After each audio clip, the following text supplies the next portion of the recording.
Mtazamaji na mfuatiliaji wa Bongo One Media, karibu tena katika YouTube channel yetu, tukikupa taarifa na updates mbalimbali za yale yote ambayo yanajiri ndani lakini pia na nje ya Tanzania. Moja ya taarifa kubwa zaidi ambayo na kujuza ni kuhusiana na fainali ya mchezo wa kombe la CRDB Bank Federation Cup, mashindano ambayo fainali itafanyika Zanzibar katika uwanja wa Gombani Stadium majira saa 11 jioni, ikiwa ni Juli 4 ya mwaka 2026.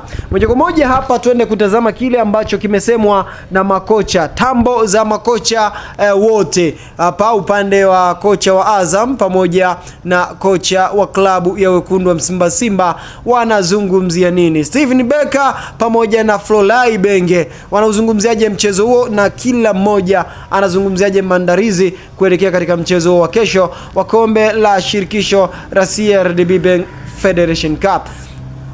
Wanakwambia kwamba hii ndio fainali ya mnyama kuwaka. Azam FC nao wako moto.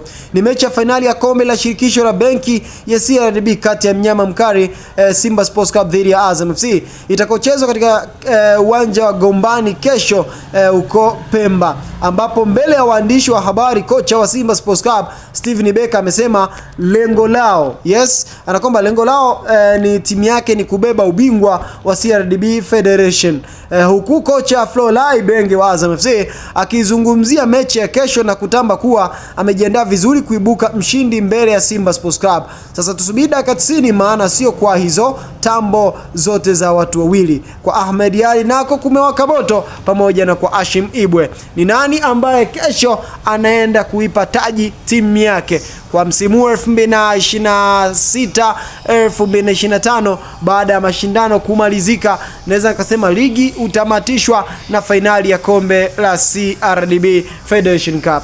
Winner anakuwa ni Simba au anakuwa ni Azam? Ni sehemu yako tu kujidai katika upande wa comment section. See you next time, bye bye.